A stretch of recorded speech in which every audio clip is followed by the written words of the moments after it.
আমি শুধু তোমার সাথেই থাকতে চাই। তুমি চলে যাও, চলে যাও, প্লিজ চলে যাও, প্লিজ চলে যাও।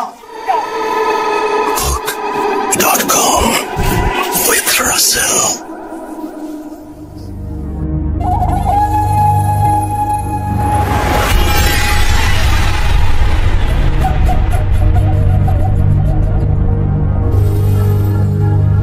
যেভাবে লেখা আছে আমি সেভাবেই পড়ছি।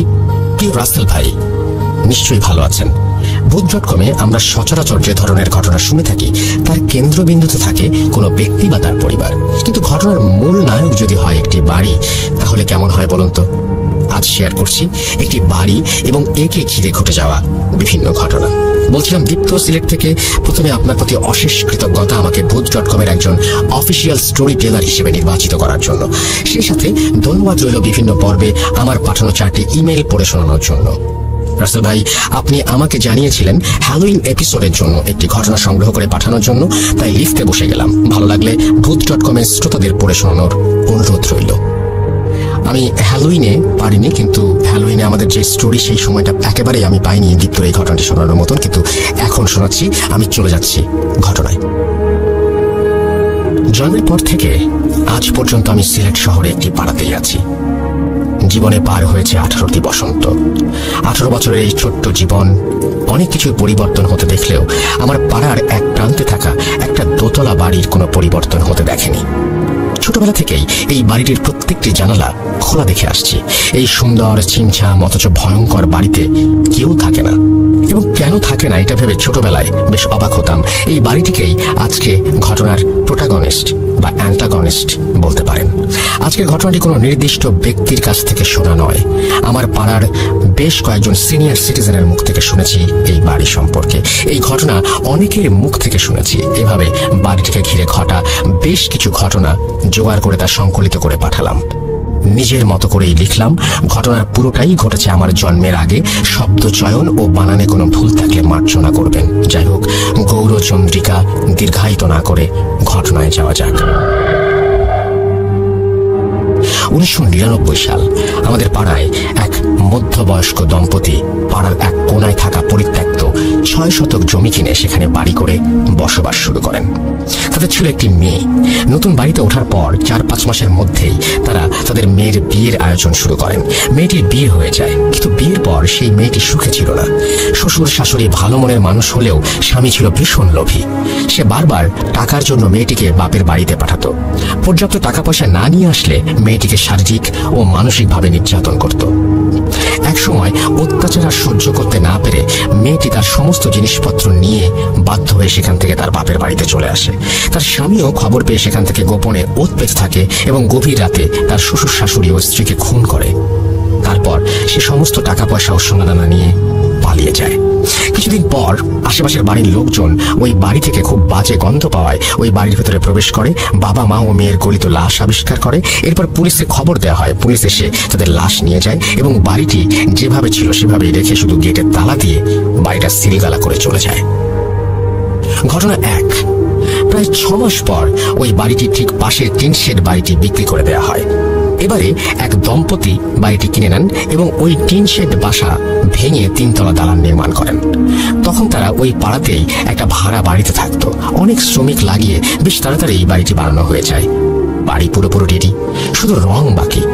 বাড়ি রং করতে মাত্র 2 জন রং মিস্ত্রি আসায় রং করতে তুলনামূলক বেশি দিন লাগছিল। একদিন কাজ শেষ করতে করতে একটু রাত হওয়ায় ওই দম্পতি সেই রাতে তাদের জন্য ওই বাড়ির বারান্দায় ঘুমানোর ব্যবস্থা করে দেয়। মাঝরাতে ঘুমোতে যাবার আগে কোনো এক রং শ্রমিক সিগারেট খাওয়ার ইচ্ছে হলো। সে সিগারেট ও ম্যাচ হাতে ছাদে উঠে যায়। ছাদে গিয়ে সে সিগারেট জ্বালিয়ে ম্যাচটা না নিভিয়েই ওই পুরনো ভবনে ছুড়ে দেয়। পরদিন সকালে ঘুম থেকে ওঠে সেই শ্রমিক এবং দেখে সে বারান্দায় একা, পাশের জন নেই। সে খুঁজতে শুরু করলো। খুঁজতে খুঁজতে সে ছাদে চলে যায়। গিয়ে আবিষ্কার করলো তার সাথে শ্রমিকটি প্রান্তে চৈতন্যহীন হয়ে পড়ে আছে। ঘটনা 2। পরবর্তীতে ওই নতুন বাড়িতে সেই দম্পতি বসবাস শুরু করে। তাদের 2 ছেলে। বড় ছেলে ঢাকা বিশ্ববিদ্যালয়ে পড়তো আর ছোট ছেলে ছিল উচ্চ মাধ্যমিকের ছাত্র। ছোট ছেলেটি বিড়াল খুব ভালোবাসতো এবং বাড়িতে 3-4টি পোষা বেড়াল ছিল। একদিন ওই বেড়ালগুলো সন্ধ্যার সময় ছাদে উঠে ছাদের কোণায় থাকা টবে গিয়ে একটা ছোট গাছে চড়ে লাফঝাপ করছিল। বেশি নড়াচড়ার কারণে এক পর্যায়ে টব সহ ওই বাড়ির বিড়ালটি পিছলে ছাদ থেকে ফসকে পড়ে যায়। ওই সিলগালা করা বাড়ির আঙিনায় তারা গিয়ে পড়ে। সাথে সাথে ওই বিড়ালগুলো প্রচন্ড জোরে চিৎকার করে ওঠে। সে কেবল এক মুহূর্তের জন্য, এক মুহূর্ত পরে সব থেমে যায়। চিৎকার শুনে বাড়ির লোকজন বিড়ালগুলোকে খুঁজতে শুরু করে, কোথাও পায় না। পরের দিন সকালে দেখা গেল পরিত্যক্ত বাড়ির গেট থেকে ঠিক 1 হাত সামনে খুব যত্ন করে সারি করে গুছিয়ে 3টি বিড়ালের লাশ। প্রত্যেকটা বিড়ালকে ঘাড় মোটকে মারা হয়েছে। যেটা আরো আশ্চর্যের বিষয় সেটা হলো বিড়ালগুলোর শরীরে 1 ফোঁটা রক্তও নেই। শুকনো থনথনে জায়গায় বিড়ালের মৃত শরীরগুলো এমন ভাবে সাজিয়ে রাখা হয়েছে যে দূর থেকে দেখলে মনে হয় 3টি বিড়াল খুব আরাম করে ঘুমোচ্ছে। অবাক করা ব্যাপার হলো বাড়িটি কিন্তু সিলগালা করাই রয়েছে। বিড়ালগুলো ওই বাড়িতে আটকে পড়ে ওদের কেন মেরে এখানে রেখেছে সেটা কেউ বুঝতে পারছিল না। ঘটনা 3। ঘটনা 1 বর্ণিত পরিত্যক্ত বাড়ির পাশে থাকা সেই 3তলা বিল্ডিং। এই বিল্ডিং এ একটি বাসায় নতুন ভাড়াটিয়া ওঠে। সেই পরিবারে ছিলেন স্বামী স্ত্রী, তাদের কলেজ পড়ুয়া ছেলে ও মেয়ে এবং 80 বছরের এক দাদু। এছাড়াও এক যুবক ভৃত্য ছিল যার কাজ ছিল সর্বক্ষণ বৃদ্ধের খেয়াল ও যত্ন রাখা। ভৃত্যটি কাজকর্ম ও আচার ব্যবহার ভালো হলেও মনে মনে সে বাড়ি থেকে চুরি করে পালিয়ে যাবার ফন্দি আঁকছিল। কিছুদিন পর ভৃত্য একদিন সুযোগ বুঝে আলমারির চাবি চুরি করে বাড়ির টাকা পয়সা ও সোনাদানা সরিয়ে ফেলে। কিন্তু পালাতে গিয়ে সে বাসার কর্তা গিন্নির নজরে পড়ে যায়।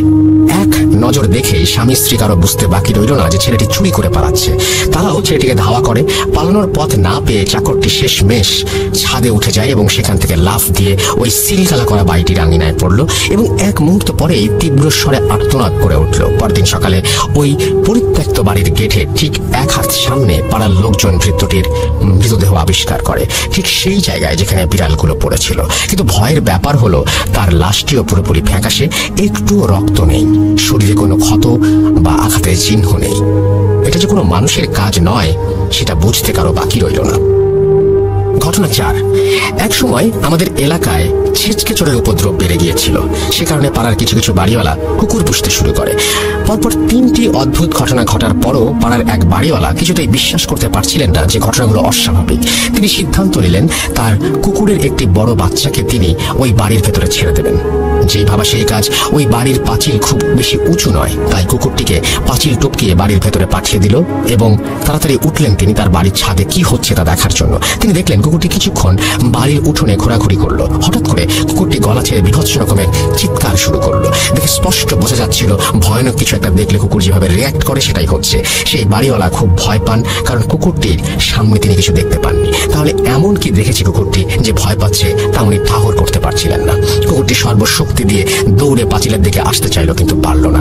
বাউন্ডারি ওয়াল পর্যন্ত পৌঁছানোর আগেই কুকুরটি মাটিতে শুয়ে পড়ে প্রচন্ড জোরে হাত পা ছোড়াছুড়ি করতে লাগলো। মুরগির গলা কেটে ফেললে যেভাবে ডানা ঝাপটা থাকে এবং মারা যায়, ঠিক সেভাবে কুকুরটিও চিৎকার করছিল আর ছটফট করতে করতে নিস্তেজ হয়ে গেল। পরদিন ভোরবেলা ওই বাড়িওয়ালা মর্নিং ওয়াক করতে বের হন। হাঁটতে হাঁটতে তিনি দেখেন তিনি যখন ওই বাড়িটির সামনে দিয়ে হাঁটছিলেন তখন ওই বাসার নারিকেল গাছ থেকে ঝুপ করে কি যেন একটা তার গায়ের ওপরে পড়লো। যা দেখে তিনি দেখা মাত্রই চিৎকার করে উঠলেন তারস্বরে এবং সেন্সলেস হয়ে যান। তার গায়ের উপরে যা পড়েছিল সেটা হলো তার সেই কুকুরের ছিঁড়ে ফেলা মাথা। ঘটনা 5।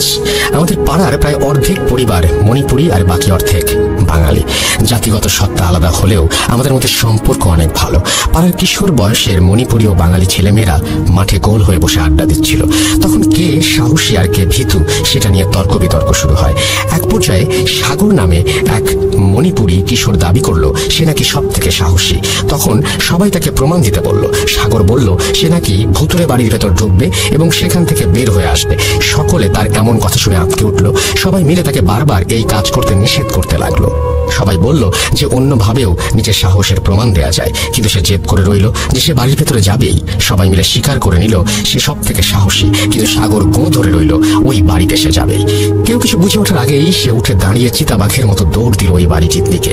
1 মুহূর্ত লাগলো সবার বুঝতে ও কি করছে। বোঝা মাত্রই সকলে মিলে চিৎকার করতে করতে ওর পেছনে দৌড়ানো শুরু করলো। ততক্ষণে ও বাড়ির পাঁচিল পেরিয়ে ভেতরে চলে গেছে। সকলের সম্মিলিত কোলাহল শুনে পাড়ার বিভিন্ন বাড়িঘর থেকে মানুষজন বের হয়ে আসতে লাগলো। সকলে ওই ভুতুরে বাড়ি পর্যন্ত আসার আগেই সে লাফ দিয়ে ভেতরে ঢুকে পড়লো। প্রায় সাথে সাথেই আর্তনাদ করে সাগর হাঁচড়ে পাঁচড়ে আবার দেয়াল বেয়ে ওই বাড়ির ভেতর থেকে রাস্তায় আসার চেষ্টা করতে থাকে, কিন্তু বোঝা যাচ্ছিল দেয়ালের ওপাশ থেকে কোনো একটা কিছু তাকে আটকে ধরে রেখেছে। গলা ফাটিয়ে সে চিৎকার করে কাঁদতে লাগলো। এমন অবস্থায় সাগরকে দেখার পরপরই পাড়ার কয়েকজন মিলে সাগরের হাত ধরে টানাটানি করতে শুরু করলো। বেশ অনেকক্ষণ দুপাশ থেকে টানাটানির পর সাগরকে সবাই মিলে শেষমেশ বাড়ি থেকে বের করে নিতে সক্ষম হলো। সেদিন থেকেই সাগর মানসিক ভারসাম্যতা হারিয়ে ফেলে। আজও সাগর তা মানসিক ভারসাম্যহীন হয়েই পড়ে আছে। ঘটনা 6। 1 বছরের মধ্যে পরপর এভাবে বাড়িটিকে ঘিরে বিচ্ছিন্ন ঘটনা ঘটার ফলে পাড়ার সবাই নড়ে চড়ে বসেন এবং একটি সমাধানের আসার পরিকল্পনা করেন। রাঙামাটি থেকে একজন মহিলা অঘরী তান্ত্রিককে নিয়ে আসা হয়। তিনি এসে প্রথমে যা যা হয়েছে তার সবকিছু জেনে নিলেন। পরদিন পূর্ণিমা এবং সেই মাঝরাতে একটা মশাল জ্বালিয়ে বাড়ির চারিদিকে ঘুরতে থাকেন। অনেকবার ঘোরার পর তিনি সবাইকে ঘুমিয়ে পড়তে বলেন এবং পরদিন সকাল 8টায় পাড়ার বড় মাঠে সবাইকে ব্যাপারটি জানাবেন বলে জানান। পরদিন 8টা, সকলে অধীর আগ্রহ নিয়ে অপেক্ষা করছে কি হয় সেই রহস্য জানার জন্য। তান্ত্রিক এলেন। তিনি বললেন, তোমাদের পাড়ার ওই বাড়িটি থেকে এই সমস্যা দূর করা সম্ভব নয়, কারণ ওই বাড়িতে অর্ধ শতাধিক শক্তিশালী জিন মিলেমিশে বাস করে। এরা কখনো কারো ক্ষতি করবে না, কিন্তু যদি কোনো মানুষ বা প্রাণী ওদের শান্তি নষ্ট করে তাহলে ওরা সেই মানুষের ক্ষতি করবে, এমনকি মেরেও ফেলতে পারে। যেমন একদিন রাতে তোমাদের কারো বাসার একজন চাকর এখানে মারা গেছে। সে ছাদ থেকে লাফ দিয়ে বাড়িতে ঢোকার পর দৌড়াতে দৌড়াতে এখানে একটি বাচ্চা জিনকে পা দিয়ে পিষে ফেলে। সাথে সাথে সেখানকার জিনেরা মিলে তাকে জমের দুয়ারে পাঠিয়ে দেয়। তেমনি বিড়ালগুলো সেখানে জিনকে আছড়ে দিয়েছিল বা কারো স্পর্শ লেগেছিল, সেই জন্য বিড়ালদের সাথেও এই দুর্গতি হয়। একটি সাধারণ জিনকে কাবু করাই অনেক ঝুঁকিপূর্ণ ব্যাপার, আর এখানে তো 50টিরও বেশি শক্তিশালী জিন। যদি আমি এদের কোনো ব্যাপারে কোনো হস্তক্ষেপ করি, কয়েক পলকের মধ্যে আমাকে সহ এই পাড়ার সকলকে মেরে ফেলারও ক্ষমতা রাখে ওরা। কাজেই আমার মনে হয় সব থেকে ভালো হয় যদি তোমরা কখনো ওদের বিরক্ত না করো। কেউ আর কোনোদিন ভুলেও ওই বাড়ির সীমানার ভেতরে ঢুকবে না বা ওই বাড়িতে কোনো কিছু ফেলবে না। যেভাবে বাড়িটা আছে সেভাবেই থাকুক, তাহলেই সবার মঙ্গল। এই বলে সেই অঘরী তান্ত্রিক চলে যান। তারপর থেকে আজ পর্যন্ত সেই বাড়িটি ওইভাবেই পড়ে আছে। দীর্ঘ 21 বছরে এই বাড়িতে আর কখনো কারো পা পড়েনি। এই ছিল আমার হ্যালোইন স্পেশাল পর্ব উপলক্ষে ঘটনা। রাসেল ভাই, বাড়িটি আমাদের পাড়াতেই। আপনি যদি চান নিশ্চয়ই বাড়িটির ছবি তুলে আপনাকে পাঠাতে পারি, ভূত.com এর শ্রোতা বন্ধুদের দেখাতে পারি। আশা করি ঘটনাটি আপনার ভালো লেগেছে। ঘটনা সিলেক্টেড হলে জানানোর অনুরোধ রইল। সবার কাছে দোয়া ও আশিস চাচ্ছি, কারণ আর 1 মাস পর আমার HSC পরীক্ষা শুরু হবে। যদি বেঁচে থাকি তবে অবশ্যই পরীক্ষার পর আবার নতুন ঘটনা সংগ্রহ করে পাঠাবো, সেই আশ্বাস দিয়েই শেষ করছি। ভালো থাকুন রাসেল ভাই, ভালো থাকুন ভূত.com এর সকল শ্রোতারা, সবাই নিরাপদে থাকুন। ভূত.com দীর্ঘজীবী হোক। দীপ্ত সিলেট, তারপর তিনি তার ফোন নাম্বার এবং ইমেল অ্যাড্রেস শেয়ার করেছেন। আমি বলছি এটা আসলে একটা হন্টেড বাড়িকে নিয়ে ঘটনা, এবং হন্টেড হাউসের ব্যাপারটা আমরা অনেকেই জানি। এবং সেই হন্টেড হাউসে 50টির অধিক যদি জিন থাকে তাহলে সেটা তো অবশ্যই ভয়ঙ্কর ব্যাপার। এবং সেই বাড়ি থেকে আমরা সেই বাড়িতে তো ঢুকতে পারবো না, সেই বাড়ির আশেপাশে থেকে হয়তো আমরা একটা ভূত.com এর শো চাইলে করতেও পারি। যদি আপনারা চান, যদি আপনারা রাজি থাকেন, এবং কে কে সেই বাড়ির সামনে যে ভূত.com এর শো যদি করি তাহলে যেতে রাজি আছেন সেটাও আমাকে জানাবেন। আমরা আশা করি এরকম কিছু একটা প্ল্যান করে ফেলতেও পারি।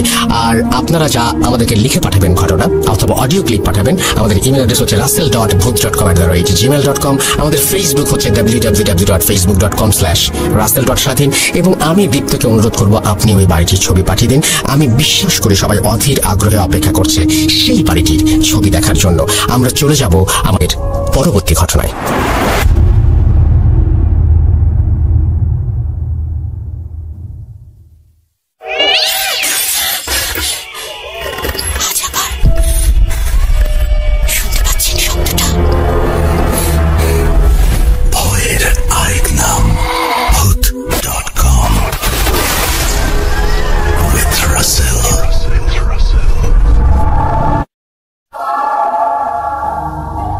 ঘটনাটি আমাদের পাঠিয়েছেন সাবিত ময়মনসিংহ থেকে, এবং তিনি লিখেছেন, আসসালামু আলাইকুম রাসেল ভাই ও প্রিয় লিসেনার্স, আশা করি ভালো আছেন। আমি মোহাম্মদ সাবিত আলম ঘটনাটি ময়মনসিংহ থেকে লিখছি। আজ আমি আপনাদের সাথে আরো একটি ঘটনা নিয়ে আবারও ফিরে এসেছি। এই ঘটনাটি আমি কালেক্ট করেছি আমার এক পরিচিত বড় ভাইয়ের এক্স কলিগের কাছে।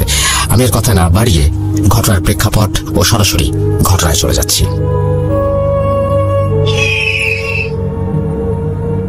আজ থেকে প্রায় 3-4 সপ্তাহ আগে আমি সন্ধ্যার দিকে বাইরে বের হয়ে পরিচিত এক বড় ভাইয়ের সাথে দেখা করতে চাই।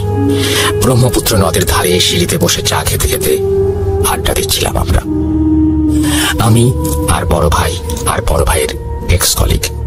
আমার বড় ভাইয়ের কলিগের নাম রেজওয়ান। কিছুটা সময় আড্ডা দিতে দিতে রেজওয়ান ভাইয়ের ফোনে একটা কল আসে আর উনি রিসিভ করে কথা বলেন। কথার ফাঁকে উনি যা বলছিলেন তা কিছুটা এমন শোনাচ্ছিল, জি আম্মু, হুজুরের পরে কি বলেছেন? আচ্ছা, ইনশাআল্লাহ আসর কেটে গেছে। ওনার এই কথা শুনে আমি ও বড় ভাই কিছুটা কৌতূহলী হয়ে ওনাকে জিজ্ঞেস করি, আসর কেটে গেছে বলার কারণ কি? উনি শুরুতে বলতে চাইলেন না, কারণ উনি চাইছিলেন না ওনাদের সাথে যা ঘটেছিল সেটি মনে করতে। কিন্তু পরিবেশটা এমনই ছিল যে উনি আমাদের জোরাজুরিতে শেষমেশ বললেন, ঠিক আছে ঠিক আছে, সংক্ষেপে বলবো, আর আমার কথার মাঝে কোনো কথা বলবা না। চা নিয়ে আসো। বলছি। আমি দুই বড় ভাইয়ের জন্য চা আনতে চলে যাই। 5-6 মিনিট পরে চা নিয়ে ফিরে এসে দুজনের হাতে 2টি কাপ দিয়ে আমি সিঁড়ির ওপর বসে পড়লাম। এরপর রেজওয়ান ভাই ওনার কথা শুরু করলেন। একটা কথা একটু বলে নিতে চাই, আমি যখন ঘটনাটি শুনছিলাম তখন নদীর ওই পাড় থেকে প্রচুর পরিমাণে শিয়ালের ডাক ভেসে আসছিল, আর চারপাশে ঝিঝি পোকা আর ব্যাঙের ডাক যেন পরিবেশটাকে একেবারে ঘটনা শোনার জন্য তৈরি করে রেখেছিল। আপনারাও ইমাজিন করুন আর ঘটনাটি শুনুন। চলে যাই রেজওয়ান ভাইয়ের ঘটনায়। ঘটনাটি উনি যেভাবে আমাকে বলেছেন আমি ঠিক সেভাবে লিখে উপস্থাপন করার চেষ্টা করছি। ভুল ত্রুটির জন্য ক্ষমা চেয়ে নিলাম। ঘটনাটিতে কয়েকটি চরিত্র আছে, তাই সবাইকে মনোযোগ দিয়ে শোনার অনুরোধ করছি। বলছেন রেজওয়ান ভাই।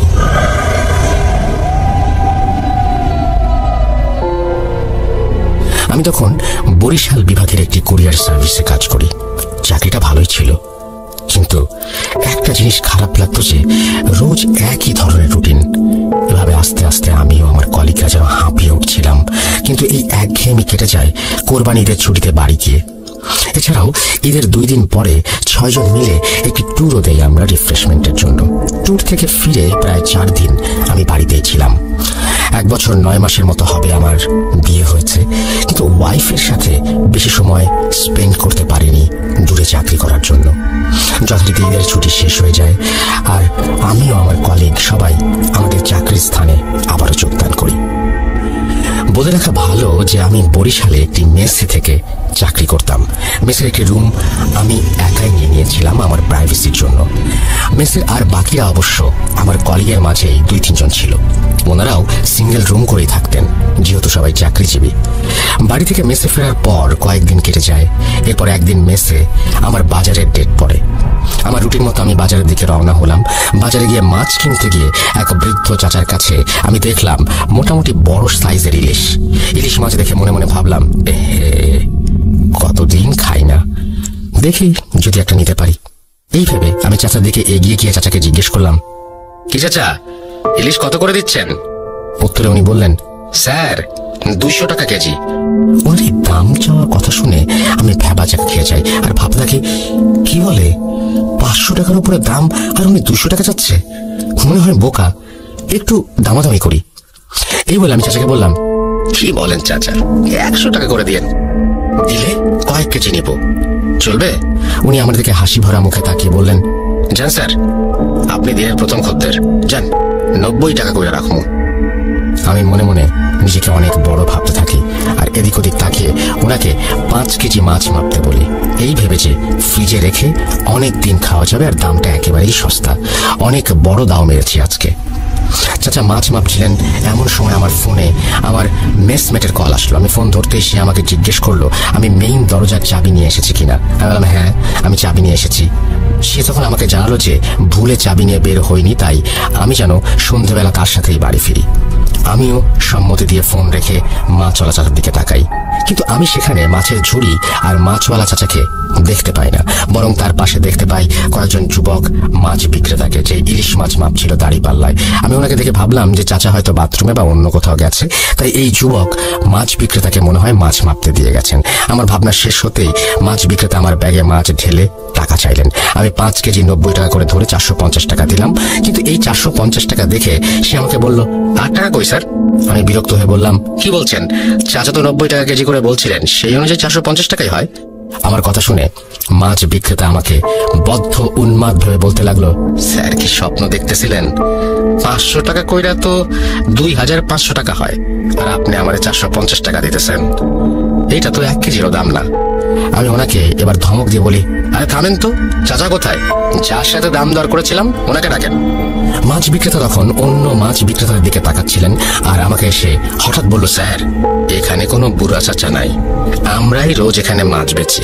আপনি এইখানে আইসা আমার ঝুড়ির পাশে দাঁড়ায় নিজে নিজেই কি সব বলতেছিলেন, আর হঠাৎ কইরাই 5 কেজি মাছ মারতে বলে ফোন হাতে সামনে আগায় গেছিলেন।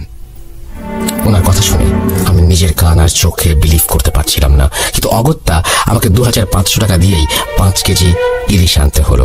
সেদিন আমি আর অফিস করিনি, সারাদিন এই মাছের ঘটনাটা ভাবছিলাম আর প্রচন্ড মাথা ব্যথায় ভুগছিলাম। সন্ধ্যার পরে সবাই ফিরে এসে দেখে আমি 5 কেজি ইলিশ নিয়ে ফিরে এসেছি, আর এটা দেখে ওরা আমাকে বকাবকি করে কিছুটা। আমি মন খারাপ করে একটু জলদি সেদিন শুয়ে পড়ি আর ঘুমিয়ে পড়ি। মাঝরাতে হঠাৎ আমার দরজায় কেউ নক করলো। কয়েকবার নকের আওয়াজ শুনে আমার ঘুম ভাঙলে আমি প্রচন্ড মাছের গন্ধ অনুভব করতে থাকি, আর দরজার দিকে তাকিয়ে জিজ্ঞেস করি, কে কে বাইরে? এত রাতে কি চাই? তখন দরজার বাইরে থেকে আমি যে শুনতে পাই, সেটি শুনে আমার গায়ের লোম দাঁড়িয়ে যায়। আমি শুনতে পাই সেই বৃদ্ধ চাচার কণ্ঠে কেউ আমাকে বলছে, স্যার, ও স্যার, মাছ নেবেন না? ইলিশ মাছ 5 কেজি মাইপা রাখছি আপনার জন্য, নেন নেন নেন। কি হলো স্যার, নিবেন না? নিয়ে যান, মাছ নিয়ে যান। এই কথা শুনে আমি ভয়ে চিৎকার দিয়ে উঠলে আমার রুমে আবার নক হয়। আমি আমার কলিগদের গলার আওয়াজ শুনি। দরজা খুলতে যেতে যেতে আমি ভাবি যে আমি হয়তো ভুল শুনছিলাম, বা যা ভাবছিলাম সেটা ভুল ভাবছিলাম। এরপর দরজা খুলতেই ওনারা ভেতরে এসে আমাকে বলে, কি ব্যাপার রেজান ভাই, চিল্লাচ্ছেন কেন? আর আপনার রুমে এত বাজে মাছের গন্ধ কেন? ওনাদের এই কথা শুনে আমি আকাশ থেকে পড়ি। আরে, ওনারাও মাছের গন্ধ পাচ্ছেন? তাহলে সমস্যাটা কি হলো? আমি তো তাহলে ভুল শুনছি না মনে হয়। কি হচ্ছে এসব? এরপর আমার মেসমেটরা আমাকে পানি খাইয়ে শান্ত করেন, আর আমার কথা শুনে বলেন যে সব আমার মনের ভুল। আর এরপর তারা আমার ঘর থেকে নিজ নিজ ঘরে চলে যান। আমিও বিষয়টাকে মনের ভুল ভেবে আবার ঘুমানোর চেষ্টা করি। যখন হালকা তন্দ্রাচ্ছন্ন হয়ে পড়ি, তখনই আমার রুমের চারপাশ থেকে ফিস ফিস প্রতিধ্বনি শুনতে পাই, মাছ মাছ, ইলিশ মাছ। নেবেন না? নেবেন না স্যার? আপনাকে নিতেই হবে, দাম করেছেন, এখন না নিলে খারাপ হবে। মাছ নেবেন না স্যার? ইলিশ মাছ। এমন ভাবে শব্দটা হচ্ছিল যেন মনে হচ্ছিল আমি কোনো হরর মুভির থিয়েটারে, আর চারপাশ থেকে হরিফিক সব সাউন্ড ভেসে আসছে। আমি আবার ঘুমিয়ে পড়ি। রুমে লাইট জ্বালিয়ে ঘড়ির দিকে তাকিয়ে দেখি 3:15 বাজে। ঘুম থেকে উঠে ঘড়ি দেখার সাথে সাথেই আমি আবার বিছানায় পড়ে যাই। আমার চারপাশ ব্ল্যাক আউট হয়ে যায়, আর আমি দেখতে পাই যে আমার রুমে আমি বিছানায় বসে, আর আমার বারান্দার দরজার সামনে সেই মাছ বিক্রেতা দাঁড়িয়ে। সে আমাকে খুব কঠিন গলায় বলছে, স্যার, মাছ তো আপনাকে নিতেই হবে। যদি নেন আপনি বেঁচে যাবেন, আর না নিলে কেউ বাঁচবে না। আমি তাকে বললাম যে আমি মাছ নেব না। তখন সে আমাকে বলল, নিবি না? ঠিক আছে, এবার দেখ কি হয়, দেখে নিস তুই। এই কথা বলে সেই মাছ বিক্রেতা মনে হলো হাওয়ায় মিলিয়ে গেল। আর আমারও মাথায় কিছু ছিল না, আমি মনে হয় ঘুমিয়ে গিয়েছিলাম। আমি যখন ঘুম থেকে উঠি তখন দেখি আমার পাশে একজন মেসমেট বসে আছে, আর আমি চোখ খুলতেই সে আমাকে দেখে আলহামদুলিল্লাহ বলল। আমার বিছানার সামনের দেয়ালের অ্যানালগ ঘড়ি থাকায় আমি দেখলাম 5:50 বাজে, অর্থাৎ ভোর। কিন্তু আমার মেসমেট আমাকে যা বলল তাতে আমি নিজেকে আর ধরে রাখতে পারছিলাম না। আসলে সময়টা ছিল সন্ধ্যা 5:50, অর্থাৎ আমার জীবন থেকে 14টি ঘন্টা গায়েব হয়ে গেছে। আমার মেসমেটদের বক্তব্য ছিল যে আমি দুপুর অব্দি রুমের দরজা না খোলায় তারা বাড়িওয়ালার কাছ থেকে ডুপ্লিকেট চাবি এনে দরজা খুলে দেখে আমি মেঝেতে পড়ে আছি, আর আমার হাতে মাছের আঁশ লেগে আছে। এরপর থেকে তারা আমাকে বিছানায় উঠিয়ে আমার হাত পরিষ্কার করে রান্নাঘরে খাবার রান্না করতে গেলে দেখে ফ্রিজ থেকে ইলিশ মাছ বের হয়ে মেঝেতে পড়ে আছে, আর একটা মাছের গায়ে কোনো আঁশ ছিল না।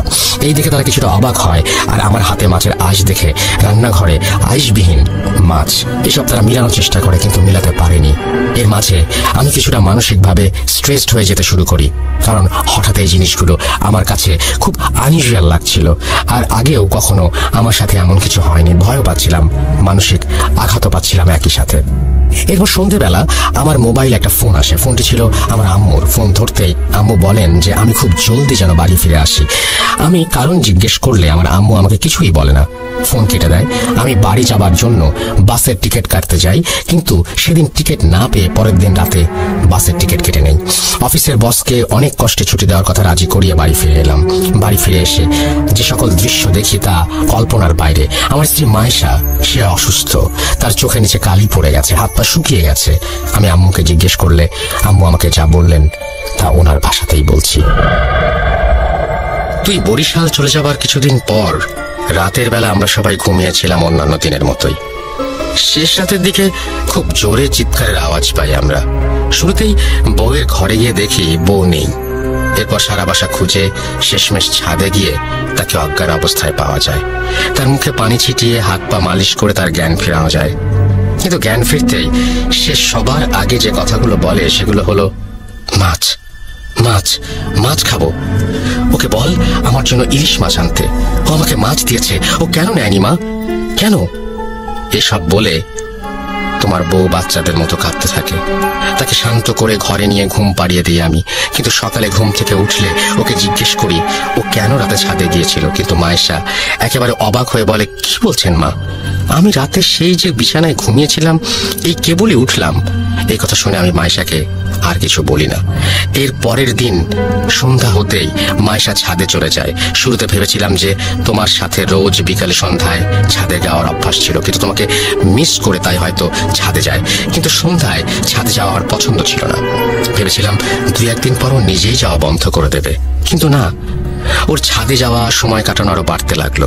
ওর শারীরিক পরিবর্তন হচ্ছিল, ও শুকিয়ে যাচ্ছিল, সারা রাত দিন ঘুমালেও চোখের নিচে কালি পড়ছিল।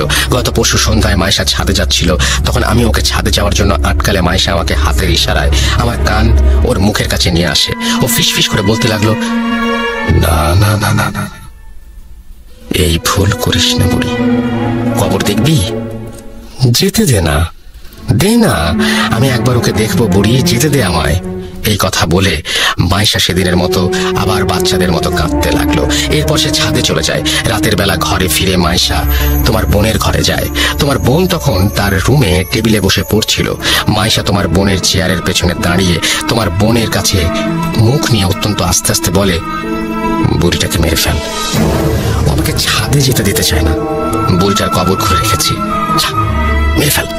এই কথা শুনে তোমার বোন মায়েশার দিকে তাকিয়ে চিৎকার দেয়।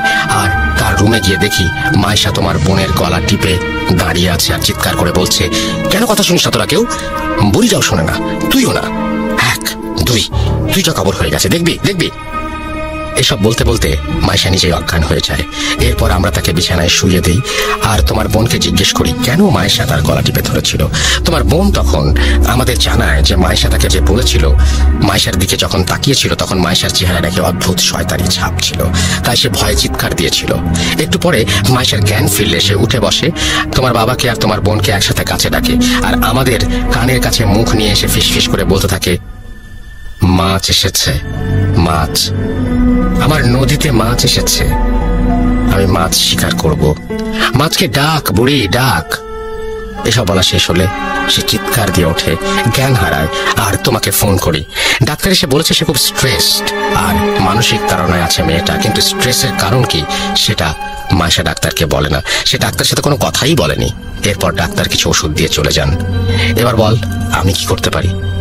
আমার মায়ের মুখে সব শুনে আমি আমার আম্মুকে জিজ্ঞেস করি যে মায়েশার পরিবারকে এসব জানানো হয়েছে কিনা। আম্মু বলেন যে আমার সাথে কথা বলে মায়েশার পরিবারকে জানানোর অপেক্ষায় ছিলেন ওনারা। আমি আম্মুকে বলি এখনই জানানোর কোনো দরকার নাই। আম্মু আমাকে কারণ জিজ্ঞাসা করলে আমি ওনাকে কিছু না বলে রুমে চলে আসি। কি বলতাম আম্মুকে? আমার জন্য সব হচ্ছে, আমার ভুলের জন্য আমার স্ত্রী এই অবস্থা। আপনারা ভাবছেন আমার কি দায় এখানে? শুনুন তবে ঘটনার শুরু একটু মনে করুন। কোরবানি ঈদের পর আমাদের ট্যুর, আমার কলিগ মেহেদি ভাইয়ের গ্রামের বাড়ি এলাকার কাছাকাছি ট্যুরে আমরা গিয়েছিলাম। সেই ট্যুরে গিয়ে মেহেদি ভাই আমাদের একদিন রাতের বেলা একটি স্পিরিট কলিং প্রসেসের কথা বললেন আর এও বললেন যে আমরা চাইলে ট্রাই করতে পারি। আমি সব বিলিভ করি না এবং বিলিভ না করার কারণে বলেছিলাম যে আরে সব ফালতু, স্পিরিট বলে আবার কিছু হয় নাকি, দেখেন আপনারা ট্রাই করে। সবাই রাজি হলে মেহেদি ভাই একটি পুরনো বই বের করে মেঝেতে একটি তারকা এঁকে তার চারপাশে 4 জনকে বসিয়ে দেন। 1 একে অপরের হাত ধরেছিল তারা। আমরা 6 জন ছিলাম। আমার এক কলিগ খুব ভয় পাওয়ায় সে এক্সপেরিমেন্টে অংশ নেয়নি। এরপর মেহেদী ভাই মাটিতে বাটির শুকনো পাতা আর কি সব দিয়ে আগুন জেলে ধোঁয়া তৈরি করে স্পিরিট কল করলেন। 10 মিনিট, 15 মিনিট, 1 ঘন্টা পার হলেও কিছু হয় না। আর জিনিসটাকে ফেক ভেবে আমি আমার 2 হাত ছেড়ে উঠে পড়তেই মেহেদী ভাই আমাকে ধমক দিয়ে বলেন, রেজওয়ান, তুমি নিয়ম ভাঙবে না, নিয়ম ভাঙলে ক্ষতি হবে, বসে যা, আয়। ওনার এই কথা শুনে আমি তাচ্ছিল্যের হাসি দিয়ে রুম থেকে বেরিয়ে যাই এবং বারান্দায় বসে সিগারেট খেতে লাগলাম। এরপর আমাদের মাঝে কথাবার্তা তেমন হয়নি, আর আমরাও এই বিষয়টা ভুলেই গিয়েছিলাম। কিন্তু এবার আমার মাথায় আসলো এই ট্যুরের কিছুদিন আগে আমার সাথে মাছ নিয়ে এই ঘটনার কথা, আর আমার ওয়াইফের সাথে সেম মাছ নিয়ে ঘটনা। তাহলে অবশ্যই সেই এক্সপেরিমেন্টের কারণে কোনো খারাপ কিছু আমার পিছু নিয়েছে, যা আমার ওয়াইফের ক্ষতি করতে যাচ্ছে। আমি আমার মা বাবাকে এসব কি করে বলতাম, আপনারাই বলুন। এর পরের দিন আমি এলাকার মসজিদের ইমাম সাহেবের কাছে গিয়ে সব ঘটনা খুলে বলি। উনি আমাকে বকাচকা করেন আর বলেন যে এসব হারাম কাজ করে বিপদ ডেকে আনলে উনি সাহায্য করবেন না। এরপর উনি আমাকে আরেকজন হুজুরের একটি ঠিকানা দিয়ে সেখানে যেতে বলেন। আমি সেদিনই সেই হুজুরের কাছে যাই আর দেখা করে সব জানাই। উনি সন্ধ্যায় আমাকে নিয়ে আসন করবেন বলে জানান। মাগরিবের আজান হলো। আমি আর হুজুর একসাথে নামাজ পড়ে ওনার ঘরে গিয়ে আসনে বসলাম। হুজুর আমার 2 হাত ধরে দোয়া পড়ছিলেন আর ফু দিচ্ছিলেন। এক পর্যায়ে হঠাৎ আমার হাত ছেড়ে দিয়ে উনি বললেন, রেজওয়ান ভাই, আপনি যা ভাবছেন সেটা একেবারে 100% ভুল। সেদিন ওই এক্সপেরিমেন্টে কোনো জিন হাজির হয়নি, আর আপনার সাথে যা হয়েছে তা কিছুই ওই এক্সপেরিমেন্টের ফল না। হুজুরের মুখে সব শুনে আমি ওনাকে জিজ্ঞেস করি, তাহলে আসল সমস্যা কি? আমার কথা শুনে হুজুর বলেন, আমার বাসায় না গেলে উনি বুঝতে পারবেন না, আর আমার বাসায় যাবার আগে কিছু প্রস্তুতি আছে ওনার, যা ওনার করতে 3-4 দিন সময় চাই। এরপর ওনাকে সময় দিয়ে ওনার ফোন নাম্বার নিয়ে বাড়ি ফিরে আসি, আর আম্মু আব্বুকে বলি মাইশার ফ্যামিলির সাথে যোগাযোগ করতে। আমার আম্মু আব্বু মাইশার পরিবারের সাথে যোগাযোগ করতে সেখান থেকে উঠে আসে আরো এক চাঞ্চল্যকর তথ্য। কি সেই তথ্য? শুনুন মাইশার মায়ের ভাষায়। আপনাদের কাছে ক্ষমা চাচ্ছি, আমি আর মাইশার বাবা। আমাদের মেয়ের বয়স যখন 10 বছর ছিল তখন তার একটি মানসিক রোগ দেখা দেয়। সে নিজে নিজে কথা বলতো, লেখাপড়া করতো না, আমাদের সবাইকে মারবে বলে চড়াও হয়ে যেত। অনেক হুজুর কবিরাজ তদবির করেছি আমার মেয়ের, কিন্তু সে ভালো হচ্ছিল না। অবশেষে একজন মনোরোগ বিশেষজ্ঞকে দেখানো হলে সে বলে এই রোগটা খুবই রেয়ার কেস, লাখ মানুষের মাঝে একজনের হয়। নিজেকে ভুলে গিয়ে অন্যের মতো আচরণ করা, ভায়োলেন্স, আর এরপর সব ভুলে যাওয়া। এই রোগের চিকিৎসা মেডিটেশন আর নিয়মের মাঝে চললে ঠিক হয়ে যাবে বলে ডাক্তার আমাদের বলেন। 3-4 মাস আমার মেয়ের চিকিৎসা হয়, আস্তে আস্তে সে ভালো হয়। ডাক্তার আমাদের বললেন আমার মেয়ে খুব একা ফিল করে সবার মাঝে থেকেও, ওকে এই একাকিত্বের ফিলিংসটা আর যেন ছুঁতে না পারে। এমনিতে আর কোনো সমস্যা হবে না বলেন ডাক্তার। দেখতে দেখতে আমার মেয়েকে ডাক্তার সুস্থ করে তোলেন। কিন্তু দেখেন এবার কি হলো, জামাই বরিশাল চলে যাবার পর আমার মেয়েটা আবার একা হয়ে গিয়েছিল, আর সেই জন্যই এই সমস্যা ফিরে এসেছে। এসব বলতে বলতে আমার শাশুড়ি কান্নায় ভেঙে পড়েন। ওনাকে আর কোনো কিছু না বলে, কোনো সান্ত্বনাও না দিয়ে রাগে আমি আমার আম্মুর হাত থেকে ফোন নিয়ে লাইন কেটে দেই। আমি আমার রুমে চলে আসি আর ভাবতে থাকি, এটা তাহলে মাইশার মানসিক সমস্যা, ভালো কোনো ডাক্তার দেখাবো, তাহলে কি ঠিক হয়ে যাবে? এরপর আমি সেই হুজুরকে কল করে আসতে মানা করে দেই, আর তাকে জানাই যে মাইশার সমস্যাটা মানসিক, আর ওর বাবা জানিয়েছেন যে মাইশার মানসিক সমস্যার হিস্ট্রি আছে। আমরা মাইশাকে ডাক্তার দেখাই, আর ডাক্তারের করা কিছু মেডিসিন আর মেডিটেশন মাইশা আস্তে আস্তে কিছুটা সুস্থ হতে থাকে। ডাক্তারের কাছে গিয়ে আমরা আরো একটি তথ্য পাই যে মাইশা কয়েক মাসের প্রেগন্যান্ট। আমার ডাক্তারের ভাষ্য মতে প্রেগন্যান্সির এই ধরনের সমস্যা হওয়া একেবারেই অ্যাবনর্মাল নয়। একদিকে সীমাহীন খুশি, আর একদিকে রিলিফ যে যা হচ্ছে বা হয়েছে তা বলতে গেলে নর্মাল বিষয়। আর সবাই মাইশার খেয়াল রাখতে শুরু করি। আমি রোজ সন্ধ্যায় মাইশাকে নিয়ে ছাদে গল্প করি, যত্ন নেই, নিয়ম করে খাওয়ানো, মেডিসিন দেয়া, সবকিছু খেয়াল রাখতাম আমরা সবাই। আস্তে আস্তে আমার যাবার সময় চলে এলো, আর আমি বরিশাল চলে এলাম। মেসে ফিরে 1 সপ্তাহ পার হয়ে গেল, কোনো সমস্যা নেই। হঠাৎ একদিন রাতের বেলা ঘুমের মাঝে আমি কানের কাছে আওয়াজ শুনছিলাম, যা, চলে যা, জীবন থেকে চলে যা। আমি এটা শুনে বিছানা থেকে লাফ দিয়ে উঠতেই আমার রুমের দরজায় নক করার আওয়াজ পাই, এবং সেই মাছ বিক্রেতার গলা শুনতে পাই, স্যার মাছ নেবেন? ইলিশ মাছ মাত্র 90 টাকা, নিয়ে নেন। এ কথা শুনে আমি চিৎকার করে উঠি, তুই আর তোর মাছ জাহান্নামে যা, আমাকে বিরক্ত করিস না, চলে যা, আমাকে আমার মতো বাঁচতে দে। এরপর সে প্রত্যুত্তরে আমাকে বলে, ফিরিয়ে দিলেন স্যার আমার জীবিত মাছ, আপনার পথছায়া মরছে, এইবার আপনি কবর দেখেন। এই কথা বলে সে করুণ সুরে কাঁদতে লাগলো। ওনার এই কথা শেষ হতেই আমার হুঁশ ফিরে মোবাইলের রিংটোনে। বিছানা থেকে উঠে আমি দেখি যে ঘেমে একাকার হয়ে গেছি। আমি আল্লাহর কাছে শুকরিয়া আদায় করি যে এতক্ষণ যা হচ্ছিল তা বোধহয় স্বপ্ন ছিল। এই ভাবতে ভাবতে আমি মোবাইল হাতে নিয়ে দেখি আব্বুর ফোন তোতে আব্বু কান্না স্বরে আমাকে বলে, বাবা রেজওয়ান, যত তাড়াতাড়ি পারো চলে আসো, তোমার বাচ্চা আর নাই। এই কথা শুনে আমার হাত থেকে ফোন পড়ে যায়, আমার পায়ের নিচে মাটি সরে যায়। আমি এই মাত্র স্বপ্নে দেখলাম আমাকে কবর দেখানো হবে, আর আমার বাচ্চা এই দুনিয়াতে নেই। কিভাবে কি হলো জানার জন্য আমি বাড়ির উদ্দেশ্যে রওনা দিলাম। বাসে করে যাচ্ছিলাম, কিন্তু আমার কানের চারপাশে আওয়াজ আসছিল, স্যার মাছ, আমার মাছ নেন স্যার, আমার মাছ নাই, আজকে আপনার মাছ শিকার করলাম, মাছ মাছ মাছ মাছ। এই বলে বাতাসে মিশে যাচ্ছিল সেই আওয়াজ, আর হালকা করে শুনতে পাচ্ছিলাম, নিলেন না। এরপর আমি ঘুমিয়ে যাই বাসের জার্নিতে। বাস থামলে বাড়ি পৌঁছে আমি আমার বোনকে পাই বাড়িতে একা।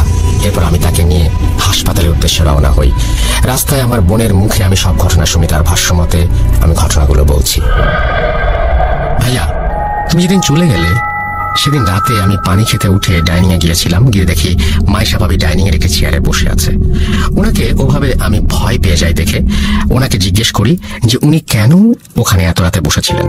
উনি আমাকে ইশারায় ওনার মুখের কাছে আমার কান নিয়ে যেতে বললেন। আমি কান ওনার মুখের কাছে নিয়ে যেতেই উনি বলেন, মাছ খাবি? ইলিশ মাছ। আমার পেটে মাছ আছে একটা, আমি কেটে বের করে দেই, তুই রান্না কর, আর বুড়িটাকে কবর দে। কিরে, কবর দে ওকে? আরে কি ভাবছিস, দে। এই বলে উনি মেঝেতে বসে পড়েন আর মাটিতে আঁচড়ে আঁচড়ে বলতে লাগলেন, এই দেখ আমি কবর খুঁড়ছি, মাছটাকে বের করবো, কবর দিতে হবে যে, যা বুড়িটাকে ডেকে আন। উনার এই আচরণ দেখে আমি চিৎকার করে উঠলে আম্মু আব্বু ডাইনিয়ে এসে মাইশা ভাবিকে ধরে তার বিছানায় নিয়ে যান। মাইশা ভাবি আব্বু আম্মুকে গালাগাল দিচ্ছিলেন আর বলছিলেন, তোরা কেউ মাছ খাস না, তোদের ছেলে খায় না, মেয়ে খায় না, আর তোরাও খাস না। তোদের ছেলেকে কত করে বললাম আমার মাছ নিয়ে যেতে, কিন্তু ও নেয়নি। তাই আমি তোর ছেলের মাছ নিয়ে যাব। দেখ দেখ, ওই যে কবর খুঁড়ে রেখেছি, মাছ কবর দেব। এসব বলে ভাবি জ্ঞান হারান। ওনার পাশে সেদিন আমরা সারা রাত বসেছিলাম।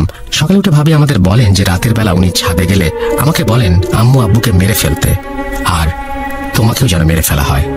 এরপর ভাবিকে ডাক্তারের কাছে নিলে ডাক্তার কিছু ওষুধ দিয়ে পাঠিয়ে দেন। এরপর আমি সারাদিন ভাবির এই সমস্ত সমস্যার দেখাশোনা করি। একদিন রাতের বেলা ওনাকে কোথাও খুঁজে পাওয়া যাচ্ছিল না। ছাদে গিয়ে দেখা যায় উনি ছাদের কোণে বসে ধারালো লোহার টুকরা দিয়ে নিজের হাত খোঁচাচ্ছেন আর পেটে খোঁচাচ্ছেন, আর পেট থেকে বের হওয়া রক্ত খাচ্ছেন। এসব দেখে আমরা খুব ভয় পাচ্ছিলাম, কিন্তু ডাক্তার বলছিলেন যে প্রেগনেন্সির অনেক সমস্যাই হয়, আর তুমিও 2-1 দিন হলো চাকরিতে ফিরে গেছো, তাই তোমাকে আর ফোন করে বলিনি। কারণ এমন বারবার ছুটি নিলে তোমার চাকরি কিভাবে থাকবে, সংসারে কিভাবে চলবে। এরপর একদিন রাতের বেলা আমি আমার রুমে ঘুমাচ্ছিলাম। হঠাৎ আমার রুমে কুকুরের ডাক শুনে আমি লাফ দিয়ে বিছানা থেকে উঠে যাই, আর আমার রুমে কুকুরের ডাক কোথা থেকে এলো দেখতে থাকি। এর মাঝে হঠাৎ পচা মাছের গন্ধ দিয়ে আমার রুম ভরে যায়। আমি বিছানা থেকে উঠার জন্য পাশ ফিরতে দেখি মাইশা ভাবি বাজে হাসি নিয়ে আমার পাশে শুয়ে আছেন, আর কুকুরের আওয়াজটা উনি মুখ দিয়ে করছিলেন। আমি ওনার শরীর থেকে রক্তের গন্ধও পাচ্ছিলাম, আর তাই তাকে জিজ্ঞাসা করি যে কেন এখানে রক্তের গন্ধ, কেনই বা সে ওরকম বাজে আওয়াজ করছে। তখনই সে মুখে হাত দিয়ে ধরে ফেলেন আর কানের কাছে মুখ এনে তিনি বলেন, মাছ শিকার করেছি। এই বলে সে আমার হাতে একটি ছুরি ধরিয়ে দিয়ে বলেন, নে বুড়িকে মেরে ফেল আর কবরে ধাক্কা দিয়ে ফেলে দে। আমার হাতে ছুরির স্পর্শ পেতেই আমি ছুরিতে আঠালো কিছুর আভাস পাই, আর ভাবির হাত সরিয়ে জোরে চিৎকার দেই। আমার চিৎকারে আব্বু আম্মু রুম থেকে এসে লাইট অন করে যা দেখেন সেটা ভোলার না। আমরা দেখি আমার ভাবির পেট থেকে রক্ত বেরিয়ে বিছানা ভিজে গেছে, শরীরের কাপড় কাটা। ওনাকে ধরে বিছানায় শুয়ে আমি আর আম্মু পেটের কাপড় সরিয়ে দেখি ওনার পেটে 2-3টা স্ট্যাবের দাগ। আমাদের বুঝতে বাকি রইল না যে ভাবি কি করেছেন। তৎক্ষণাৎ ওনাকে হাসপাতালে নিয়ে যাওয়া হয়। ডাক্তার জানান ওনার বাচ্চা আর বেঁচে নেই। আমার বোনের মুখে সব শুনে আমি রাগে দুঃখে একাকার হয়ে যাই, আর মনে মনে বলতে থাকি, মাছ কি, কেন বা মাছ নিয়ে এত ঘটনা। এরপর আমি হাসপাতালে গিয়ে দেখি আমার শ্বশুর শাশুড়ি সহ অনেকেই সেখানে উপস্থিত আছেন। মায়ের সাথে দেখা করি, সে ঘুমোচ্ছে। তাকে ওই অবস্থায় দেখে আমার মরে যেতে ইচ্ছা করছিল। এরপরে সব কেন শুধুমাত্র মানসিক সমস্যা নয় তা বুঝতে পারি আমরা সবাই। আর আমি সেই হুজুরকে ফোন করি যার সাথে আগে দেখা করছিলাম। সেদিন রাতে আমাদের বাসায় হুজুর আসেন এবং আসন করেন। এর আগে হুজুর হাসপাতালে গিয়ে মাইশাকে দেখে আসেন আর আমাদের কাছ থেকে সবকিছু জেনে নেন। আমাদের বাসায় এসে হুজুর আসন করেন আর কিছুক্ষণ পরে উনি বলতে শুরু করেন। ওনার কথা, ওনার ভাষায় আমি বলছি, রেজওয়ান ভাই, আপনার স্ত্রীর ওপর খবিশ জিনের ভর হয়েছে ভাই।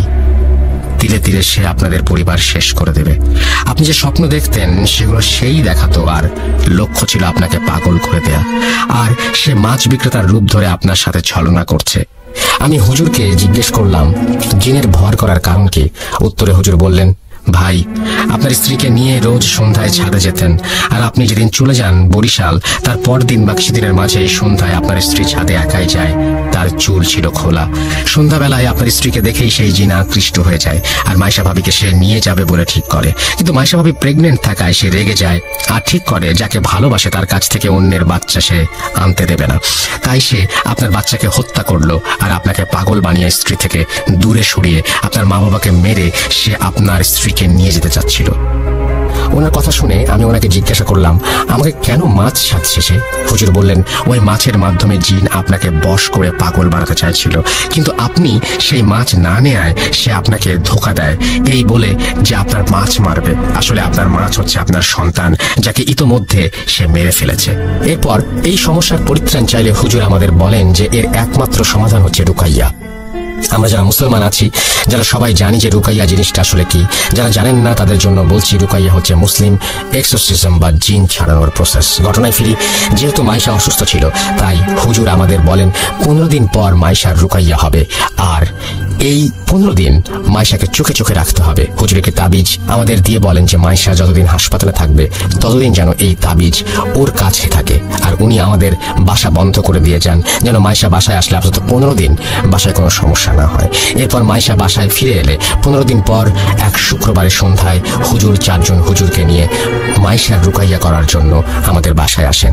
মাইশাকে বোরখা পরিয়ে আমি আমার আম্মু আর আব্বু আর বোন মিলে আমার ঘরে নিয়ে আসি আর ওনাকে বিছানায় বসাই। হুজুর একটা ইসলামিক বই বের করলেন আর লাইট অফ করে কয়েকটা মোমবাতি জ্বালিয়ে আমাদের বললেন, যাই হয়ে যাক ভাবিকে ছাড়বেন না। মায়া করবে, কান্নাকাটি করবে, ভয় দেখাবে, আঘাত করবে, কিন্তু আপনারা দুর্বল হবেন না। এরপর হুজুর বাকি 4 জন হুজুরকে বললেন মোমবাতি নিয়ে রুমের 4 কোনায় গিয়ে দাঁড়াতে। এরপর সবাই সবার হাতে থাকা বই খুলে দোয়া আর সূরা পড়তে শুরু করলেন। আমি আর আমার আব্বু সহ আমার বোন মাইশাকে ধরে রেখেছিলাম। দোয়া পড়ার সাথে সাথে মাইশার শরীর ভিজে যাচ্ছিল ঘামে, আর মাইশা মুখ দিয়ে এমন শব্দ করছিল যেন সে নিঃশ্বাস নিতে পারছে না। দেখে মনে হচ্ছিল মাইশা খুব কষ্ট হচ্ছে। এরপর মাইশা ঘাড় ঘুরিয়ে আমার কানের কাছে বলতে লাগলো, স্যার, মাছ কিন্তু নিয়ে ফেলেছি, এবার বড় মাছ নিব। হুজুর কি করবে? ও তো নিজেই নিজের রক্ষা করতে পারবে না, ওই দেখ হুজুর কবরে। এই বলে সে আমার চেহারা বরাবর একটি ফু দিল। আমি বেহুশের মতো হয়ে গিয়েছিলাম আর দেখতে পেয়েছিলাম এক জঙ্গলে পড়ে আছি, আর আমার সামনে একটি কবর খোঁড়া, কবরে একটি লাশ যার মুখের দিকে কাফন খোলা। লাশটি ছিল সেই হুজুরের। এই দেখে আমি চিৎকার করে উঠি আর আমার মনে হতে লাগলো আমার উপর বৃষ্টি পড়ছে। হঠাৎ আমার হুঁশ ফিরে এলো। আমি দেখলাম হুজুর আমার হাত ধরে ঝাঁকি দিয়ে বলছেন, ভাই, বলেছিলাম না ধোঁকা দিবে, শক্ত হন। এরপর হুজুর আবার দোয়া পড়তে লাগলেন। আমি চোখ বন্ধ করে মাইশাকে ধরেছিলাম। কিছুক্ষণ পর আমার কানে সেই বৃদ্ধ মা চলার আওয়াজ শুনতে পাই, যাচ্ছি, আমি চলে যাচ্ছি, কিন্তু তোর সন্তানকে সাথে নিয়ে যাচ্ছি। ছেলের লাশ দেখ, চোখ খোল, আরে চোখ খোল, মাছ তো নিলি না, ছেলেকে বিলিয়ে দিলি, কেন মাছ নিলি না? আমি মাইশার মুখে এসব শুনে চোখ খুলেনি, আর মাইশা আস্তে আস্তে নিস্তেজ হয়ে গেল। রুমের চারপাশ থেকে উচ্চ স্বরে শুনতে পেলাম, আলহামদুলিল্লাহ, আল্লাহু আকবার। এরপর হুজুর আমাকে চোখ খুলতে বলেন। চোখ খুলতেই আমার আম্মুকে দেখলাম রুমের লাইট অন করতে, আর আমার বোন পানি এনে মাইশার মুখে ছিটিয়ে দিল। আমি আর আম্মু মাইশার হাত মালিশ করতে লাগলাম। একটু পর ওর জ্ঞান ফিরে এলো। ও বলল, রেজওয়ান, কি হলো আমার? আমার মনে হচ্ছে আমার ভেতর থেকে কেন জানি ভারী একটা বোঝা চলে গেছে। কি হয়েছে বলো তো? মাইশার কথা শুনে হুজুর মুচকি এসে বললেন, সবই আল্লাহর ইচ্ছা, আপনি ভালো হয়ে গেছেন। আপনি নিশ্চয়ই জানেন আপনার সাথে কি হয়েছে। যাই হোক, আল্লাহর রহমতে আর কিছু হবে না ইনশাআল্লাহ। আপনাকে একটা তাবিজ দিচ্ছি, 7 দিন পর খুলে ফেলবেন, আর কখনোই সন্ধ্যার পর ছাদে যাবেন না। এই বলে তাবিজটা দিয়ে হুজুর চলে যান।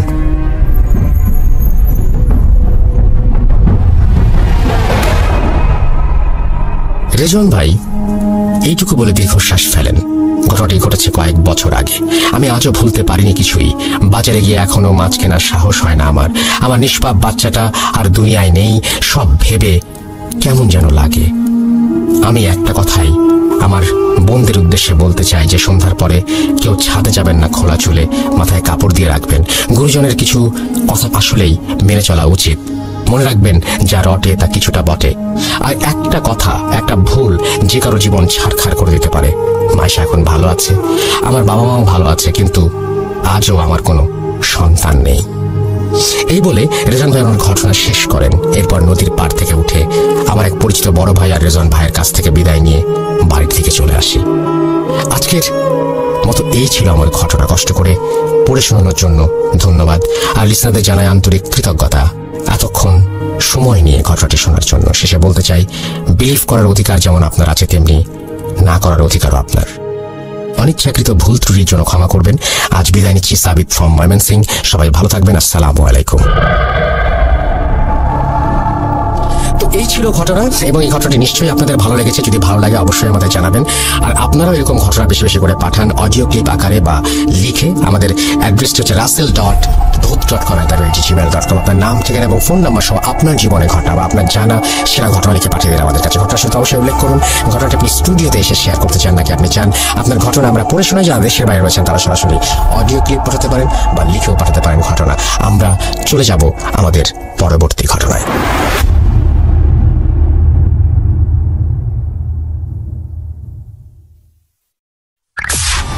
Entertainment is a must. শুনুন স্বাধীন পডকাস্ট।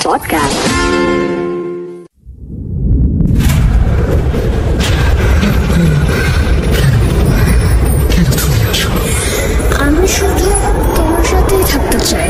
কিভাবে সম্ভব? মৃতদের এই পৃথিবীতে থাকতে নেই। তুমি চলে যাও, চলে যাও, প্লিজ চলে যাও। সবটাই কি ইলুশন, নাকি অন্য জগতের কেউ কখনো হাজির হয়ে যায় চোখের পলকে? Bhoot.com with Russell।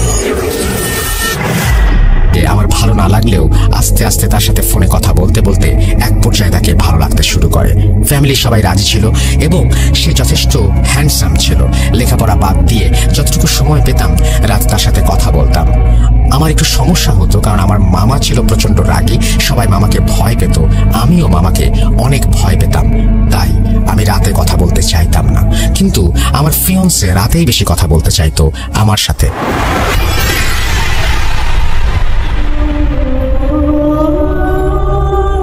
একদিন যদিও ফোন অলওয়েজ সাইলেন্ট মোডে থাকতো, হঠাৎ করে রাত 1টার সময় আমার ঘুম ভেঙে যায় এবং আমি দেখি আমার ফিয়ান্সে আমাকে কল দিচ্ছে।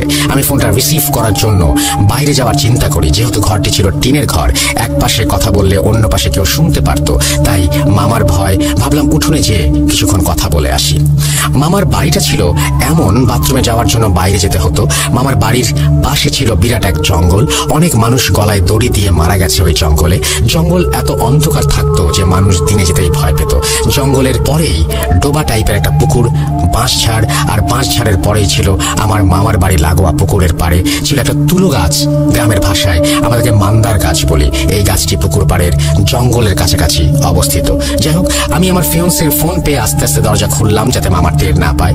তারপরে উঠোনে যেয়ে তাকে ফোন ব্যাক করলাম। এক রিংয়েই ফোন ধরলো সে। কথা বলতে বলতে এক পর্যায়ে আমার মনে হলো যে আমার মামা আমার কথা শুনে ফেলবে আর আমার একটু দূরে যাওয়া উচিত। এই চিন্তা করতে করতে আর কথা বলতে বলতে বাড়ির সীমানায়, অর্থাৎ শেষ সীমানায় যেয়ে দাঁড়ালাম। তারপর শান্তি পাচ্ছিলাম না, মনে ভয় লাগছিল এই বুঝি মামা শুনে ফেলবে। এই ভেবে হাঁটা শুরু করলাম এবং যে একটা বাঁশের সাথে হেলান দিয়ে কথা বলতে শুরু করলাম। কিন্তু একটু পর মনে হলো পুকুর পাড়টা সবচেয়ে নিরিবিলি, ওইখান থেকে কথা বললে কেউ শুনতে পাবে না। সেই জন্য আমি পুকুর পাড়ে মান্দার গাছটার দিকে হাঁটা শুরু করলাম। এভাবে মান্দার গাছ গাছের নিচে দাঁড়িয়ে 20 মিনিটের মতো কথা বললাম। হঠাৎ করে দেখলাম প্রচন্ড ঝড় উঠেছে, বাঁশের আগাগুলো বাতাসে ভেঙে যাচ্ছে, কিন্তু আমি খেয়াল করলাম ঝড় বাতাস শুধু বাঁশ গাছের আগায় হচ্ছে, বাঁশের গোড়া বা আমার গায়ে কোনো বাতাস লাগছে না। আমি ভাবলাম অনেক গাছপালা এই জন্য নিচে বাতাস আসতে পারছে না। কোনো কিছু পাত্তা না দিয়ে কথা বলছি, এমন সময় হঠাৎ করে লাইনটা ড্রপ করে গেল। আমি চারপাশে তাকিয়ে চিন্তা করলাম, এটা আমি কোথায় আছি?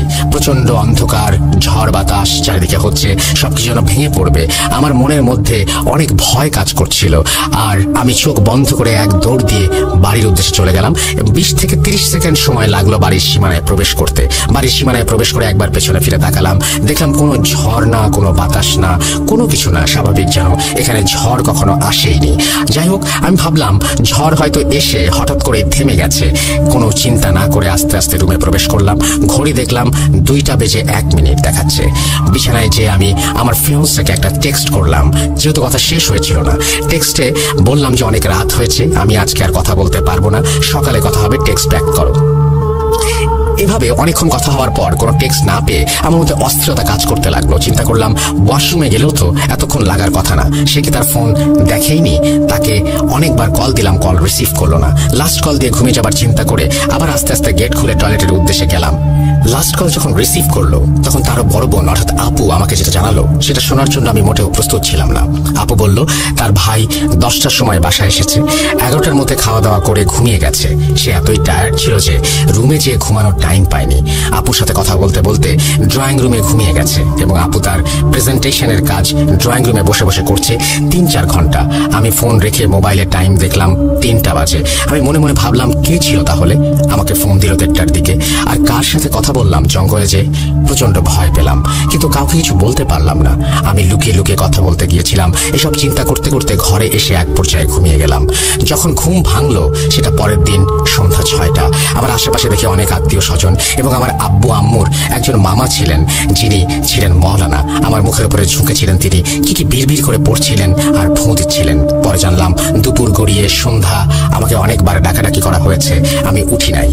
নানু ভেবেছিল স্বাভাবিকভাবেই আমি ঘুমাচ্ছি, কিন্তু কোনো কারণে মওলানা সাহেব আমাদের বাসায় এসেছিলেন এবং তিনি দেখলেন আমার প্রচন্ড জ্বর এবং তিনি একটু ঝাড়ফুঁকের ব্যবস্থা করলেন।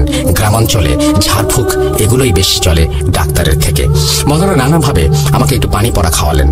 সবাই চলে গেলে উনি আমাকে বললেন, রাতে বাইরে একা একা কোথাও যেও না, তুমি যেখানে কল্যাণ ভাবছো সেখানে হয়তো তোমার অকল্যাণ নিহিত। আমি কিছুই বুঝলাম না, শুধু তার যাওয়ার দিকে চেয়ে রইলাম। পরে শুনেছিলাম ওই রাতটি ছিল হাজরা ফাটার রাত, গ্রামাঞ্চলের ভাষায় যেটা অমাবস্যার থেকেও ভয়ঙ্কর, ঘুটঘুটে অন্ধকার। পারতপক্ষে এই রাতে সন্ধ্যার পরে কেউ বাইরে বের হয় না। এরপর থেকে আমার আর কোনো সমস্যা হয়নি, সব ঠিকঠাক চলছিল। কি ভেবেছেন এখানেই ঘটনা শেষ? এটা তো সমস্যার শুরু মাত্র। 1 মাস পরে আমার চাচা চাচি পুরো ফ্যামিলি সহ গ্রামে বেড়াতে আসে এবং সব চাচারা ফ্যামিলি সহ গেট টুগেদার করার জন্য চলে আসে। আমিও বাড়িতে যাই কিছুদিন থাকার জন্য। হঠাৎ করে আমি তার ফ্যামিলিতে একটু পরিবর্তন লক্ষ্য করলাম। যেমন চাচা আর আগের মতো অন্য চাচাদের সহ্য করতে পারছে না, দাদুর সাথে খারাপ ব্যবহার করছে। এরই সাথে অন্য একটি জিনিস লক্ষ্য করলাম, আমার ফিয়ন্সের বোন অর্থাৎ ওই চাচার একমাত্র মেয়ের সাথে কিছু আজগুবি ঘটনা ঘটছে। একদিন সে অন্যান্য কিছু কাজিনদের সাথে কথা বলছিল, একটি রুমে ঢুকেছিল এবং যখন বের হয়েছিল রুম থেকে দেখলাম তার গায়ের জামায় অনেক ছেঁড়া ছেঁড়া, কেউ অ্যাসিড দিয়ে পুড়িয়ে দিলে যেমন জামা ছিঁড়ে ছিঁড়ে যায়, পুড়ে পুড়ে যায় সেরকম, এবং ছেঁড়াগুলোর চারিদিকে হলুদ দাগ হয়ে আছে। সে নিজেও জানে না তার জামার এই অবস্থা। একজন দেখলো এমন কেন জামাটা, অথচ ওই মুহূর্তে আমি ওই রুমের সামনেই বসেছিলাম। আমি দেখেছিলাম জামাটি ঠিকই ছিল ঢোকার সময়। এরপর ওই আপুর আম্মা আমার চাচি আসলো এবং তিনি বলল, এটা ধরার দরকার নেই, রেখে দে, এটা পলিথিনের ব্যাগে রেখে দে, এটাকে নিয়ে দেখবো কেন এমন হলো। আমি কিছুই বুঝলাম না উনি কাকে দেখাবার কথা বলল, কিন্তু আমি আপুর এই অবস্থা দেখে খুবই দুঃখ পেয়েছিলাম এবং আমার ফিয়ন্সের বড় বোন ছিলেন তিনি। এরকম আরো অনেক ঘটনা ঘটেছিল সেদিন, যেগুলো আমি নিজের চোখে দেখেছিলাম। যাই হোক, বেসিক্যালি সবাই এসেছিল দাদুর অসুস্থতার কারণে, কিন্তু ওই চাচার আচার আচরণে দাদু আরো বেশি অসুস্থ হয়ে পড়েন এবং এক পর্যায়ে দাদু মারা যান। এরপর আমার বড় চাচা এবং অন্যান্য চাচাদের প্রেসার দিতে থাকে জমি জমাগুলো ওনাদের কাছে বিক্রি করে দেবার জন্য, কিন্তু আমার বাবা বাবাকে বলে, মেয়েকে আমার ছেলের সাথে বিয়ে দিয়ে দিব, এগুলো এমনি লিখে দে, এগুলো তোর সব মেয়েরই থাকবে। তার কথা শুনে আমার বাবা খুব অবাক হন। এই ভাই ছিল সবচেয়ে উদার মনের ফ্যামিলির মধ্যে। আমার বাবা রাজি হয়নি, কারণ আমার একটি ছোট ভাই ছিল এবং তিনি বলেছিলেন আমার মেয়ের কিছু দরকার হলে আমার কাছ থেকে নেবে, তার তো অংশ আছে এখানে। এটা শোনার পর থেকে চাচা চাচি আমাদের বিয়ের ব্যাপারটা আর মানতে পারছিলেন না। অনেক ঝামেলার এক পর্যায়ে আমাদের বিয়েটা ভেঙে যায়। এভাবে চলতে চলতে এক পর্যায়ে আমার উপর অত্যাচারের মাত্রা বেড়ে গেল। চাচার কথা ছিল তিনি বড় ছেলে, তাই হিসাব অনুযায়ী অন্য কেউ জন্ম না নিলে সব সম্পত্তি তারই পাওয়ার কথা। সে গ্রামের কিছু গুন্ডা লোকদের নিয়ে আমাদের কিছু জায়গা দখল করলো এবং আমাদের জায়গায় বিল্ডিং বানাতে গেল। তখন বাবা আইনের আশ্রয় নেওয়ার কথা ভাবে। ঠিক তখনই বাবা ব্রেন স্ট্রোক করে বসলো। 1 সপ্তাহ বাবা সার্ভাইভ করেছিল, তারপর বাবা মারা যান। মারা যাওয়ার ঠিক 1 সপ্তাহ পরে আমাদের ঘরের সামনে পুকুর পাড়ের 2টি জলজ্যান্ত তাল গাছও মারা যায়, যেটা আমার আম্মু লক্ষ্য করেছিল। আমার আম্মু খুবই পরহেজগার ছিলেন, একজন মহিলা যিনি 5 ওয়াক্ত নামাজ পড়তেন, সন্ধ্যায় কোরআন শরীফ পড়তেন, বিভিন্ন মহিলাদের মাহফিলে যেতেন এবং অনেক আমল করতেন। একদিন আম্মু আমাকে বড় হুজুরের বউয়ের কাছে নিয়ে গেলেন। তিনি তার হাজবেন্ডের সাথে কথা বলবে বলে একদিন পরে আসতে বললেন। পরের দিন গেলাম। যাওয়ার পর মুষলধারে বৃষ্টি শুরু হলো। বড় হুজুর পর্দার আড়াল থেকে কথা বলতে শুরু করলেন আমাদের সাথে। বড় হুজুর আম্মুকে বললেন, এই মেয়ের তো এখানে বহু বছর আগে থেকে কালো জাদু করা হয়েছে এবং আমাদের বাড়িতে 2টি গাছ মরে গেছে, গাছ 2টি কেটে তার গোড়ায় যা পাবো সব বিসমিল্লাহ বলে পুড়িয়ে ফেলতে হবে এবং 2টা তাবিজ তার কাছ থেকে এনে আমরা সেই অনুযায়ী বাড়িতে যাবার জন্য প্রস্তুতি নিলাম। কিন্তু বৃষ্টি তখন থামে নাই। আমাদের বাড়িটা ছিল অনেক দূরে, তাই আমরা বৃষ্টিতে ভিজেই বাড়িতে যাওয়ার কথা চিন্তা করলাম। কিন্তু হুজুর আমাদের থামিয়ে দিয়ে তার বউকে কিছু একটা আমাদের ওপর ছিটিয়ে দিতে বললেন। তিনি বললেন, যাই হোক না কেন কোনো ভয় পেও না আর কাউকে কিছু বলো না। আমরা বাসা থেকে বের হয়ে রওনা দিলাম। এমনই আশ্চর্য হয়েছিলাম, সেদিন বাসায় আসার আগ পর্যন্ত আমাদের গায়ে 1 ফোঁটা বৃষ্টির পানিও পড়ে নাই, কিন্তু আমাদের আশেপাশে তুফান হয়ে যাচ্ছিল। পরদিন গাছ কাটা হলো। একটি গাছের নিচ থেকে পাওয়া গেল ছোট মাটির হাড়ির মধ্যে বিভৎস চেহারার একটি ব্লার টাইপের ছবি এবং শুকনো রক্তের ছাগলের মাথার সাথে লাগানো একটি তাবিজ, এবং অন্যটি নিচে পাওয়া গেল একটা নখ, একটা ছোট চুল, একটা তাবিজ আর আব্বুর কাপড়ের কিছু অংশ যেটা অর্ধেক পোড়ানো হয়েছিল। হুজুরের কথা মতো সব কাজ শেষ করে পরের দিন তাবিজ হুজুরের কাছে নিয়ে গেলাম। হুজুর আমাদেরকে বলল, আমাকে জোড়া কবরের মাঝখানে তাবিজ করা হয়েছে এবং আমার উপরে 7 জন জিন চাউট করা হয়েছে। হুজুর বলেছিল সবাইকে সারাতে পারলেও রাত নামের একটি জিনকে আমার থেকে কিছুতেই আলাদা করতে পারেননি। হুজুর বলেছিলেন একবার নদী পার হলে ব্ল্যাক ম্যাজিকের আসর কমে যায়। যেহেতু লেখাপড়ার জন্য আমার ঢাকায় আসতে হতো, সেজন্য আমাকে পদ্মা পার হতে হতো প্রায়। তাই ঢাকা থেকে গোপালগঞ্জ আর গোপালগঞ্জ থেকে ঢাকায় আসলে আমি মিষ্টি খাওয়া দেখতাম স্বপ্নে প্রায়। ঢাকার এক হুজুর তো বারবার তাবিজ কাটতে কাটতে আমার উপরেই বিরক্ত হয়ে যায়। হুজুর আমাকে বলেছিল আমার বড় চাচি কখনো আমাকে কিছু দিলে আমি যেন না খাই এবং তার সাথে আমাদের কোনো ব্যাপার শেয়ার না করতে। আমাদের পুরো ফ্যামিলি এবং চাচার সাথে অনেক খারাপ কিছু করেছে সে। চাচি ছিলেন একজন বিহারি আর এই কারণে আমার চাচারা তাকে পছন্দ করতো না। জানি না চাচা কেন তাকে বিয়ে করেছিল। আজ আমার 29 বছর বয়স, আজও আমার বিয়ে হয় নাই। সব ঠিক থাকলে লাস্টে বিয়েটা আর হয় না। শুনেছি আমার ওই চাচার মেয়ের 2টা কিডনি নষ্ট হয়ে গেছে। আমার ফিয়ন্সের 4-5 বার বিয়ে হয়ে গেছে আর তাদের বড় ছেলে এবং ছেলের বউয়ের সাথে এমন কিছু করার সময় ধরা খেয়েছিল চাচি। তারা এখন আর মায়ের হাতে কিছু খায় না, ইভেন মায়ের চেহারা পর্যন্ত দেখে না, পাশাপাশি অন্য ফ্ল্যাটে থেকেও।